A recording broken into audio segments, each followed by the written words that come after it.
জুলাই গণঅভ্যুত্থান দিবসে সরকারি ছুটির কারণে বেশিরভাগ শিক্ষা প্রতিষ্ঠান বন্ধ থাকলেও রাজধানীর কয়েকটি ক্যাম্পাসে আজও উত্তেজনা দেখা গেছে ছাত্রদল ছাত্র শিবিরের মধ্যে। আগের দিনের সংঘাতের রেশের মাঝেই কোথাও মারধরের অভিযোগ ওঠে, কোথাও হলে প্রবেশকে কেন্দ্র করে নতুন করে ছড়ায় উত্তেজনা। সিলন টি রপ্তানিতে শীর্ষে।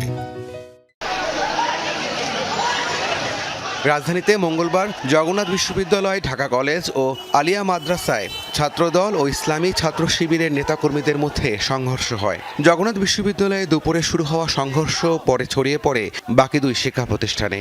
এতে দুপক্ষের বেশ কয়েকজন নেতাকর্মী আহত হন।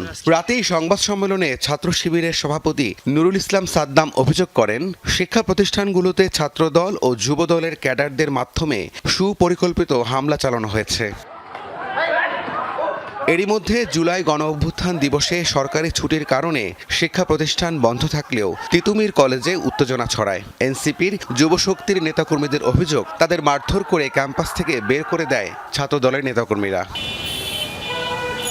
অন্যদিকে বকশীবাজারে আলিয়া মাদ্রাসার ছাত্র শিবিরের নেতাকর্মীরা অভিযোগ করেন, সকালে হলে প্রবেশ করতে গেলে বকশীবাজার মোড়ে পুলিশ তাদের আটকে দেয়, তাই তারা হলে প্রবেশ করতে পারেননি। গতকাল সারা রাত আমরা রাস্তায় এক কাপড়ে আছি।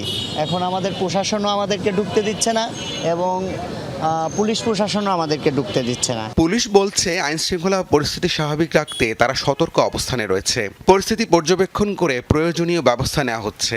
জননিরাপত্তা রক্ষা এবং আইন শৃঙ্খলা পরিস্থিতি সমুন্নত রাখার জন্য এখানে অতিরিক্ত পুলিশ সদস্য মোতায়েন করা হয়েছে।